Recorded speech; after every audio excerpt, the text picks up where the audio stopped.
together with my family. And to anyone who couldn't make it here personally, I'm sure my mom would understand that you wanted and intended to. As some of you may know, my mom was an empath. Mom was by far the most empathetic individual any of us have ever known. I make no exaggeration when I say that her empath characteristics changed what was once a boy who was supposed to be incapable of empathy and sympathy into the man you see before you, all with sheer force of will and love. Her impact on our lives cannot be overstated. She had the gift of being a shining beacon even in her darkest of times. I remember when I was struggling with adapting to the environment in a private middle school after having my entire world turned on its head in the public school system 6th grade, when all but 2 of my friends had turned on me without even a reason. She broke me and began the biggest part of her molding process and penetrated my autism so deeply that it all but vanished in the following years. Something she did or said to me that day resonated in me so much that it unraveled me. Over the next years, she did the best she could, but for the most part, her work was already done. She only needed to guide me and nudge me in the right directions. Even when I returned to the public school system for high school and subsequently dropped out because it was unsurprisingly even worse, she continued working on me until her dying breath. Nothing truly compares to the power of a mother's love, and it appears that it goes triply so for an empath. But just as she made me who I am, it is also not a lie to say I am partly responsible for shaping her into the beautiful soul she was, still is, and forever will be. Her journey from my birth to now is a testament to how much she developed as a person and unlocked her for back of her letter word abilities. As much as she poured into me, it was love she could get from others, and most importantly me, that kept her going. Not everyone knows her life story, but those who do know, she had a long period of dark in her life that tried to consume her. But like the beacon she was, she always shined through and enabled others to come to her aid by reaching out with her light. I'm thankful for her Baptist upbringing, and it has helped her keep her faith later in life after her struggles with faith in her youth were shaken by this dark period. Her faith was confirmed stronger than ever the day of her surgery, something she affirmed in one of her videos, and I know that one day we will meet again, and I'll end up in her loving arms once more. Hopefully, this time with a family of my own to follow me. Something I'm sure she'll coo over, as she always talked about wanting to meet her grandbabies and my future wife, whoever she may be. When I was a baby, I can remember her coming into my room singing Part of Your World from the Little Mermaid soundtrack to me. And once upon a time, before her acid reflux destroyed her voice, I remember her voice was angelic. She blew Jody Benson out of the water. I remember it to this day. Other times she would be dancing around the room at our old house at 62 Queensway, Newark, their Little River Band's lady, and replacing all the ladies with baby as she cradled me in her arms and crooned to me. Music was a massive part of my mom's life, something she passed on to my cousin and / big brother Steven. She was in the process of passing on to me. She went to, if I'm remembering correctly, over 270 concerts in her lifetime, and I believe her first was Deep Purple, and the reunion tour with Perfect Strangers came out in 1984. And she fell in love at the first beat when the beginning of Space Truckin' and a large vibration hit her chest, which she had her hooked immediately. Between Van Halen, Deep Purple, Led Zeppelin, Tesla, and so many other bands and musicians, she told me a saying that music calms the beast within, and damn if that wasn't the truth. It helped me in my mood so much over the years now. Some of my best memories are when we were alone together, between being stupid together, jamming to rock and metal, bumping into our favorite hip-hop, doing duets to our favorite love songs and ballads, and simply having fun doing whatever it was we were doing.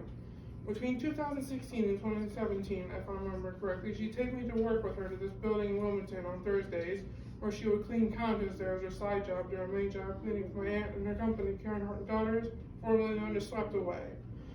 On the way there, we would pop in our favorite CDs, Styx Greatest Hits Volume 1, and act silly while singing along with whatever songs Tommy Shaw and Dennis DeYoung would be singing, and having a really good time. We'd enter and use the tenants' TVs and turn on the music channels and clean the whole time while listening, talking, and singing. And after all, we'd head down to our favorite pizza place in Delaware, Amalfi. We'd eat together a medium pie and happily chat and shoot the shit before coming home to Mom's non-biological soul sister, Dawn, and her husband, Clinton. Later on, when they moved out, my dad and spending the rest of the day as a family. There were great times, of which I chose The Best of Times by Styx to be placed on her playlist today, simply for the reason above and the lyrics best of times are when I'm alone with you. Another time worth mentioning is my first real concert experience at the Emma Barbecue in 2018. We had so much fun that day. All the excitement of seeing 3 of my favorite bands performing in one day was awesome, and all of them Mom wanted to see but hadn't yet. I had my first drink that day, thanks to money provided to us from my grandmom. We bought some souvenir shirts and earlier shared 4 slices of pizza, totaling an absurd $36, something we both find highly amusing. Safe to say we had an amazing night that night, and we left around 12:30 when everything wrapped up and took off from Camden to pick up our little dog Cassie and head back home for the night, stopping off at an all-night Taco Bell to fill our stomachs, empty because of the overpriced food, before talking about how fun it was at home and going to bed, where trading hugs, kisses, and multiple I love yous was our nightly routine. More than anything, I'm thankful to my mom for being the role model of my life that I needed, even through at tough times she would feel like she wasn't. I would reassure her every time that she's done a better job of teaching me how to be, who to be, and what not to be than most parents. Her struggles with her anger issues were well documented, and despite that, anytime she would have an outburst, to her credit, she had come a long way from the hellion she once was. And the most she'll do is scream her head off and cry, a testament to her maturing and development, something I'm sure Margie is very proud of. And I am eternally thankful to you for helping my mom in ways I couldn't. My mom was many things, a hopeful optimist, a romantic, very intuitive. She could see the best in people and knew which ones to avoid. She could pick in a room full of people who to trust, who needed to work on themselves, and who didn't. She always strived to help people better themselves and help those in need, sometimes to her own detriment, as she forgot to put her needs high enough on her list, as she was too busy taking care of everyone else, something I would remind her of again and again. I'm sure she's up in heaven right now, nursing other angels and souls and earning her wings this very moment. She was so full of love and care. As a wife, early in her marriage to my dad, she once prepared a special night for them while he was at work, leaving a trail of rose petals all around their apartment or house, leading to the kitchen where she had left a plate of dinner for him to eat, with a note telling him to go to the shower and wash up. Or another trail leading to it, and another note telling him to meet her downstairs after. When she opened the door, she was on the bed waiting for him with those rose petals in a romantic setting. I could see it in her eyes when she told me this many years later, when they were struggling to get along together, that the love was still there, even if she didn't know it herself. I can attest to this because why would she try so hard if she didn't? She cared a lot. As a sister, I'm sure my mom was a riot. I remember her telling me stories when she was younger with my aunt and niece, things that they would do to and for each other. One story always stuck with me as particularly amusing. 4-year-old mom wanted to watch a new movie with grandma, and a horror movie. It was the infamous Gargoyles movie. Cheesy effects now, but I suppose for a 4-year-old in 1973 must have been pretty horrifying. Mom was under her covers, trembling in bed, and my aunt crept into her room, under her bed, and grabbed the bed strings, shaking them or calling out in a scary voice so she could muster, "I am the gargoyle!" scaring the piss out of Mom, which earned her some spankings and some tidying from my grandma and grandpa. As a friend, my mom was as loyal as they come, and fun to boot. She told me many a story of her with her friends Julie, Kathy, Dawn, and the like, the latter of which she had the most fun with, which I got to experience firsthand for years around 2008. It was like witnessing 2 teens in the 80s trapped in the bodies of 40-somethings. The youth came right back to them, and it was fun to witness their antics.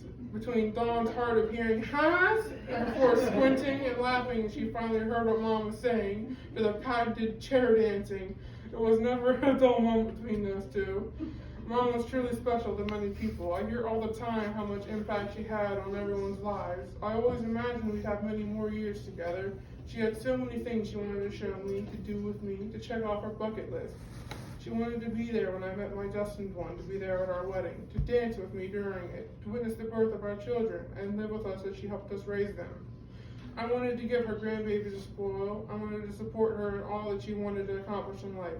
Her business venture with Tranach, one of the last things she attempted to conquer, was going slowly but steadily.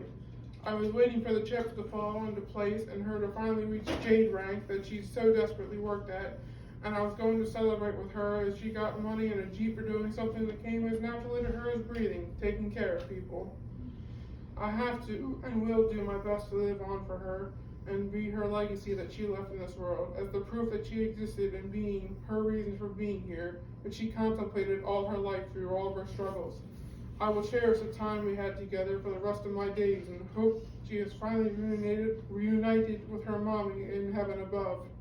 And with all this said, there was a song which we had heard in a video game, which we both liked relatively recently, but resonated with us oh so deeply, of which I'm sure my best friend Ryan is quite familiar with. I want to attempt to sing it in Mom's memory, as it summarized our feelings toward each other and our story. We believed wanted to play it during my wedding one day during our dance, a little song by Pearl Jam's Eddie Vedder called Future Days. If I ever were to lose you, I'd surely lose myself. Everything I have found, dear, I've not found by myself. Try and sometimes you'll succeed to make this man of me. All my stolen, missing parts, I've no need for anymore. I believe, and I believe, 'cause I can see our future days, days of you and me. Back when I was feeling broken, I focused on a prayer. You came deep as any ocean, did something out there here. Oh, the complexities and games, no one wins, but somehow there's still play. Oh, the missing crooked hearts, they may die, but in us they live on. I believe, and I believe, 'cause I can see our future days, days of you and me. When hurricanes and cyclones rage, when wind turned dirt to dust, when floods they came, or tides they raised, ever closer became us. Oh, the promises at sundown, I've met them like the rest. Oh, the demons used to come around, I'm grateful now they've left. So persistent in my ways, hey angel, I am here to stay. No resistance, no alarms, please, this is just too good to be gone. I believe, and I believe, 'cause I can see our future days, days of